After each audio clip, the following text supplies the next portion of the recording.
Hello दोस्तों, good morning. आज के वीडियो के अंदर अपन एडवांस अकाउंट्स का पेपर अपने को किस तरह से अटेम्प्ट करना चाहिए एग्जाम हॉल के अंदर, कौन सा क्वेश्चन अपने को पहला करना चाहिए, कौन सा क्वेश्चन अपने को लास्ट में करना चाहिए और किस तरह से अपने को चॉइस रखनी चाहिए, इन सारी बातों के ऊपर डिटेल में डिस्कस करेंगे। वीडियो बहुत ज़्यादा इन्फॉर्मेटिव होने वाला है, तो वीडियो को आप लोग लास्ट तक जरूर देखना। ठीक है। अब अपन ऐसी बात क्यों कर रहे हैं, क्योंकि एडवांस अकाउंट्स का जो पेपर है उसकी लेंथ क्या होती है, बहुत ज़्यादा लेंथ होती है। अगर अपन ने कोई क्वेश्चन को गलत पिक कर लिया, गलत पिक करने का मेरा मतलब है कि मैंने अगर फर्स्ट क्वेश्चन को ही गलत उठा लिया, जैसे ही मेरे हाथ में पेपर आया और मैंने क्वेश्चन जो मेरे को लग रहा था कि मेरे को आ रहा है, आराम से मैं इसको कवर कर लूंगा, और वो क्वेश्चन क्या है कि मेरा बहुत ज़्यादा टाइम कंज्यूम कर गया, तो इससे इम्पैक्ट क्या पड़ेगा कि जो अपने बचे हुए क्वेश्चंस हैं उनको अपन कवर करेंगे। तो एक तो पहली बात तो क्या है, माइंड में अपने क्या हो गया, एक प्रेशर क्रिएट हो गया कि ऑलरेडी मेरा 1 घंटा का टाइम तो निकल चुका है और अभी तक मेरा एक ही क्वेश्चन हुआ है। तो बचे हुए 2 घंटे के अंदर मेरे को रिमेनिंग पेपर को पूरा कवर करना है। तो इससे प्रॉब्लम क्या आएगी, माइंड में पहली बात प्रेशर क्रिएट हो चुका है, तो अपन बचे हुए क्वेश्चन को फटाफट करने की कोशिश करेंगे, ना तो अपन प्रॉपर वर्किंग नोट रखेंगे और ना ही क्या है फिर उसमें कैलकुलेशन का कोई इतना ज्यादा ध्यान रखेंगे, उसमें कैलकुलेशन मिस्टेक होने का भी क्या है, बहुत ज्यादा डर रहेगा। क्योंकि अपना अकाउंट्स का जो पेपर है वो क्या है, थोड़ा लेंदी पेपर आता है। तो आज अपन इसी बात को डिस्कस कर रहे हैं कि अपने को पेपर किस तरह से कवर करना है। तो सबसे पहले देखेंगे, ये मैंने आप लोगों के लिए एनालिसिस तैयार किया है। ये एनालिसिस मेरा एक्सपीरियंस और पास्ट में जो एग्जाम्स आ रहे हैं, पेपर आए हैं, उनके बेसिस पर मैंने रेडी किया है। क्लियर है। तो सबसे पहले अपन कवर करते हैं पेपर का पैटर्न। तो पेपर जो अपना आता है वो कितने पार्ट में आता है, 2 पार्ट में पेपर आता है। एक होता है अपने पास में पार्ट ए और एक होता है अपने पास में पार्ट बी। पार्ट ए की अगर मैं बात करूं तो वो क्या आएगा, क्वेश्चन नंबर फर्स्ट जो होगा वो क्या होगा, कंपलसरी क्वेश्चन होगा, एमसीक्यू एएस बेस्ड क्वेश्चन होगा। ठीक है। और ये कितने मार्क्स कवर करेगा, टोटल में 30 मार्क्स को कवर करेगा। तो क्या सर मेरे को ये पहले नंबर पर इसी क्वेश्चन को अटेम्प्ट करना है क्या, तो इसका आंसर है नो। इस क्वेश्चन को अपने को स्टार्टिंग में अटेम्प्ट नहीं करना है। इसके पीछे मैं आपको रीजन देता हूँ कि क्यों नहीं करना है। क्योंकि देखो इसमें कितने क्वेश्चंस आएंगे, 15 क्वेश्चन आएंगे अपने पास में, हर क्वेश्चन कितने मार्क्स कैरी करेगा, 2 मार्क्स कैरी करेगा। ईएस का क्वेश्चन आ रहा है तो कि ईएस की अपने को डीपली नॉलेज होनी चाहिए, प्रॉपर अपने को क्या करनी पड़ेगी, उसकी कैलकुलेशन करनी पड़ेगी। ऐसा नहीं है कि क्वेश्चन देखते ही अपने को उसका सॉल्यूशन पता लगा। तो फर्स्ट क्वेश्चन है वो आपके लिए टाइम कंज्यूमिंग होगा, क्योंकि स्टार्टिंग में आप क्या करोगे, बहुत पेशेंसली काम करोगे। तो इसलिए आपको फर्स्ट क्वेश्चन जो एमसीक्यू बेस्ड आता है 30 मार्क्स का, इसको फर्स्ट नंबर पर अटेम्प्ट नहीं करना है। ठीक है। अब पॉइंट ये आता है कि सर इसको अभी अगर पहले नंबर पर अटेम्प्ट नहीं करें तो इसको कब अटेम्प्ट करना चाहिए, तो उसकी भी मैं डिटेल में अभी आपसे बात करूंगा कि अपने को इस क्वेश्चन को कब कवर करना है। अब अपन बात करते हैं सेकंड पार्ट जो अपने पास में आता है। सेकंड पार्ट आता है अपने पास में पार्ट नंबर बी। इसमें कितने क्वेश्चन मिलेंगे, टोटल में मेरे को 6 क्वेश्चन होंगे। 6 में से फर्स्ट क्वेश्चन तो मेरा क्या होगा, कंपलसरी होगा। इसके अलावा क्वेश्चन नंबर 2 से लेकर क्वेश्चन नंबर 6 तक मेरे पास में कितने क्वेश्चन बचे, 5 क्वेश्चन बचे। हर क्वेश्चन कितने मार्क्स कवर करेगा, 14 मार्क्स कवर करेगा। तो अपने पास में यहाँ पर क्या आएगी, एक चॉइस आएगी। तो अपने को इन 5 में से कितने अटेम्प्ट करने हैं, अटेम्प्ट एनी 4। Attempt any 4। तो कितने मार्क्स हो गए यहाँ पर, 14 × 4, 56 मार्क्स हो गई। क्वेश्चन नंबर फर्स्ट जो है बी पार्ट का, वो क्या रहेगा, अपना कंपलसरी रहेगा, वो कितने मार्क्स का कवर करेगा, 14 मार्क्स कवर करेगा। तो इस तरह से अपना पेपर डिजाइंड रहता है। 30 मार्क्स का अपना फर्स्ट क्वेश्चन जो कंपलसरी है, एमसीक्यू बेस्ड है, ईएस के ऊपर रहेंगे क्वेश्चन। हो सकता है एक दो क्वेश्चन कोई अपने पास में छोटा मोटा और मिल जाए कि जो क्या पूछ ले, कोई बाईबैक से रिलेटेड पॉइंट कवर कर ले, और या क्या कवर कर ले, कोई फाइनेंशियल स्टेटमेंट शेड्यूल 3 को कवर कर ले। बाकी मैक्सिमम जो है वो किसको कवर करेगा, फर्स्ट कंपलसरी क्वेश्चन ईएस को कवर करेगा। सेकंड क्वेश्चन जो अपने पार्ट नंबर बी के अंदर फर्स्ट क्वेश्चन कंपलसरी देखते हैं। अब ये पॉइंट आता है कि ये क्वेश्चन कहाँ से होगा, तो ये क्वेश्चन अपना कहाँ से बनता है, ये क्वेश्चन होगा अपना as based question. Point clear है। तो सबसे पहले नंबर पर आपको कौन से क्वेश्चंस को अटेम्प्ट करना है, सबसे पहले आपको पार्ट नंबर बी के अंदर जो फर्स्ट कंपलसरी क्वेश्चन है उसको अटेम्प्ट करना है, जो कि किससे बेस्ड होगा, एएस के ऊपर बेस्ड होगा। पॉइंट क्लियर है। इसके बाद में सर अपने को कौन सा क्वेश्चन कवर करना चाहिए, तो अब अपन धीरे धीरे आगे बढ़ रहे हैं कि सेकंड नंबर पर मेरे को कौन सा क्वेश्चन कवर करना चाहिए। ठीक है, अगर मैं सेकंड क्वेश्चन की बात करूं तो सेकंड जो अपना क्वेश्चन आएगा वो कहाँ से आता है, शेड्यूल थर्ड का हो सकता है। अगर शेड्यूल थर्ड का अगर कोई लेंदी क्वेश्चन होगा तो कंप्लीट 14 मार्क्स का क्वेश्चन होगा, या वो पूछ सकता है अपने से क्या, कैश फ्लो का, और साथ में किसको ऐड कर सकता है, ब्रांच के पॉइंट को ऐड कर सकता है। मतलब 7 मार्क्स का क्या दे दिया, कैश फ्लो, और 7 मार्क्स का क्या दे दिया, ब्रांच। Point clear? ठीक है।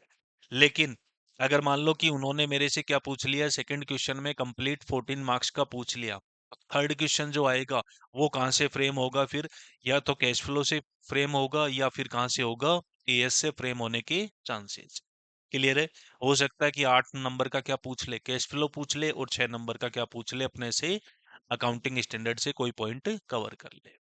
क्वेश्चन नंबर फोर्थ जो जनरली आता है वो कहाँ से आता है अपने पास में, अमलगमेशन से आता है। क्वेश्चन नंबर फिफ्थ जो आता है वो कहाँ से आता है, कंसोलिडेटेड फाइनेंशियल स्टेटमेंट से आता है। क्वेश्चन नंबर सिक्स जो आता है वो भी कहाँ से आता है, अपना एएस बेस्ड क्वेश्चन होता है। पॉइंट क्लियर है? ये मैंने आपको पूरा क्या बता दिया है, पेपर का पैटर्न बता दिया। अब अपन बात करते हैं सबसे पहले नंबर पर जो अपने को क्वेश्चन कवर करना है एग्जाम के अंदर, वो आप कवर करेंगे पार्ट नंबर बी के अंदर, जो फर्स्ट कंपलसरी क्वेश्चन होगा, जो कि किससे बेस्ड होगा, ईएस से बेस्ड होगा। ये क्वेश्चन आप कवर करेंगे। ठीक है, इसके बाद में अगर मान के चलें कि अपने पास में सेकंड क्वेश्चन आया शेड्यूल थर्ड से, तो थर्ड क्वेश्चन किसका होगा, या तो कैश फ्लो प्लस किसका होगा, एएस का। तो सेकंड क्वेश्चन जो आप अटेम्प्ट करेंगे वो किसको अटेम्प्ट करेंगे, cash flow plus accounting standard को कवर करेंगे। तो यहाँ पर तक मेरे कितने क्वेश्चन कवर हो चुके हैं, दो क्वेश्चन कवर हो चुके हैं। 14 मार्क्स का तो मेरा एएस बेस्ड हो गया, और 14 मार्क्स का मैंने क्या कवर कर लिया, कैश फ्लो प्लस एएस ले लिया। इसके बाद में जो थर्ड नंबर पर अपने को क्वेश्चन कवर करना है, वो क्वेश्चन कौन सा कवर करूंगा, मैं सिक्स्थ क्वेश्चन को अटेम्प्ट करूंगा। अब मान लो कि बाय द वे अगर ऐसा लगता है आपको कि जो ये आपके पास में बी पार्ट में एक चॉइस आती है, आपको सारे ही क्वेश्चन आ रहे हैं, तो उनमें से आपको एक स्किप करना पड़ेगा। अब वो आप अपने अकॉर्डिंग डिसाइड करेंगे कि कौन सा क्वेश्चन आप लोग स्किप करेंगे। मैं आपको केवल इतना बता रहा हूँ कि पेपर को अटेम्प्ट किस तरह करना है, कौन सा क्वेश्चन मैं प्रायोरिटी पर कवर करूंगा, और कौन से क्वेश्चन को मैं सबसे लास्ट में कवर करूंगा। ठीक है, अब देखो अभी तक अपन ने कितने क्वेश्चन ले लिए, 3 क्वेश्चन। सबसे पहले कवर करूंगा मैं जो पार्ट नंबर बी में कंपलसरी क्वेश्चन होगा, जो कि एएस बेस्ड होगा। सेकंड नंबर पर cash flow plus accounting standard का क्वेश्चन ले लिया मैंने, और थर्ड क्वेश्चन मैंने कौन सा कवर कर दिया, एएस का क्वेश्चन कर दिया। अभी तक मैं कितने क्वेश्चन कवर कर चुका हूँ, 3 क्वेश्चन कवर कर चुका हूँ। और 3 क्वेश्चन है, मान के चले ये कितने के हिसाब से है, 14 के हिसाब से है, तो मैं कितने का काम कर चुका हूँ, 42 मार्क्स का काम कर चुका हूँ। अब इसके बाद में मैं आ जाऊंगा किसके ऊपर, इसके बाद में मैं आ जाऊंगा पार्ट नंबर वन के ऊपर। पार्ट नंबर वन जो कि है अपना किसका क्वेश्चन, कंपलसरी क्वेश्चन होगा, किसका, एमसीक्यू बेस्ड होगा, और किसके ऊपर होगा वो क्वेश्चन, अपना एएस के ऊपर क्वेश्चन होगा। ठीक है, तो 42 मार्क्स का तो मेरा पहले कवर कर लिया, 30 मार्क्स का मैंने अभी एएस का क्वेश्चन कवर कर लिया। क्योंकि देखो अमालगमेशन का क्वेश्चन और कंसोलिडेटेड फाइनेंशियल स्टेटमेंट और शेड्यूल 3, ये तीनों क्या होंगे, लेंदी क्वेश्चन होंगे। अगर आपने प्रायोरिटी पर इनको पिक कर लिया और एक भी पॉइंट पॉइंट के अंदर आपके क्या हो गया, कंफ्यूजन क्रिएट हो गया, तो अननेसेसरी में क्या करेगा, टाइम को वेस्टेज करेगा। क्लियर है? तो अपन ने अभी तक कवर कर लिया है कितने, 3 क्वेश्चन मैंने आपको पहले बताए, पार्ट नंबर बी से कवर करने हैं। फिर आपको कवर करना है कौन सा, क्वेश्चन नंबर वन कवर करना है, जो कि पार्ट नंबर ए के अंदर होगा। इसके बाद में मैं कवर करूंगा कौन सा, अमलगमेशन कर लूंगा और सीएफएस कर लूंगा। मान के चलो कि मेरे को किस में प्रॉब्लम आ रही है, शेड्यूल थर्ड के अंदर प्रॉब्लम आ रही है, तो इस क्वेश्चन को मैं क्या कर सकता हूँ, स्किप कर सकता हूँ। तो इसको अपन कर देंगे स्किप, और इसके बाद में अपन कवर कर लेंगे amalgamation and CFS. Point clear है? अब ये पॉइंट आपके मन में रेज हो सकता है कि सर किसी भी क्वेश्चन को अपन पहले करें उससे कोई फर्क पड़ता है क्या। आज मैं इसको एक छोटा सा एग्जांपल से क्लियर करता हूँ। सपोज करो कि मैंने फर्स्ट क्वेश्चन उठाया कौन से नंबर पर, कंसोलिडेटेड फाइनेंशियल स्टेटमेंट। ठीक है, अब अपने को पता है कि सीएफएस का जो क्वेश्चन आता है उसमें क्या होंगे, अगर मान लो बैलेंस शीट बनवा रहा है तो उसके बैलेंस शीट बनानी पड़ेगी, और साथ में क्या देने पड़ेंगे, नोट्स टू अकाउंट्स देने पड़ेंगे। तो मान के चले कि ये क्वेश्चन है ऑन एन एवरेज आपका, क्योंकि फर्स्ट क्वेश्चन है तो आप राइटिंग का भी ध्यान रखोगे। ठीक है, और बहुत केयरफुली आप कवर करोगे। तो फर्स्ट क्वेश्चन अगर मान के चले कि आप क्या आपने टाइम लगा दिया कितना, 45 मिनट्स में कवर किया। 45 मिनट्स में ओनली आपने कितना पोर्शन कवर किया है, 14 मार्क्स का कवर किया है। बाद में आप जैसे ही घड़ी की साइड देखोगे तब आपको लगेगा कि यार टाइम तो बहुत निकल गया और अभी तक अपना एक ही क्वेश्चन अटेम्प्ट हुआ है। ठीक है। तो इन सारी प्रॉब्लम से बचने के लिए अपन ने ये एनालिसिस रेडी किया है। तो मैं एक बार आपको वापस समराइज कर रहा हूँ कि कौन से क्वेश्चंस को अटेम्प्ट करना है। सबसे पहले अपन चलेंगे किसके अंदर, पार्ट नंबर बी के अंदर। पार्ट नंबर बी के अंदर मैं कौन सा क्वेश्चन कवर करूंगा, क्वेश्चन नंबर फर्स्ट कवर करूंगा, जो कि किससे बेस्ड होगा, एएस का होगा। इसके बाद में मैं जाऊंगा क्वेश्चन नंबर थर्ड के ऊपर। अगर मान लो सेकंड क्वेश्चन में कैश फ्लो और एएस पूछ लिया तो सेकंड हो जाएगा थर्ड की जगह पर। तो उसके अंदर अपन कवर कर लेंगे कैश फ्लो एंड एएस। इसके बाद में मैं कवर करूंगा कौन सा, पार्ट नंबर बी का ही क्वेश्चन नंबर सिक्स्थ, फोर्थ नहीं है ये, सिक्स्थ है। क्वेश्चन नंबर सिक्स जो कि नॉर्मली किससे बेस्ड होगा, एएस से बेस्ड होगा। क्लियर है।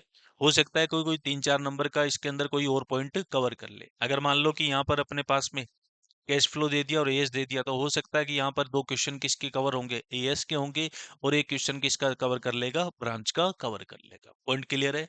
इसके बाद में चलूंगा मैं पार्ट नंबर वन के ऊपर। तीन क्वेश्चन मेरे अटेम्प्ट हो गई। पार्ट नंबर ए के अंदर आऊंगा, क्वेश्चन नंबर फर्स्ट जो कि मेरा कंपलसरी क्वेश्चन होगा। ठीक है। और लास्ट में कवर करूंगा मैं किसको, अमलगमेशन को एंड कंसोलिडेटेड फाइनेंशियल स्टेटमेंट। अगर मैं मान के चल रहा हूं कि पेपर के अंदर क्या पूछ लिया इन्होंने, शेड्यूल थर्ड भी पूछ लिया और जिसको मैं स्किप कर रहा हूँ। पॉइंट क्लियर है यहाँ तक। क्योंकि देखो 3 घंटे के अंदर अगर आपने स्ट्रेटेजी सही फॉलो करी है तो आपके इससे क्या होंगे, पूरा पेपर अटेम्प्ट हो जाएगा।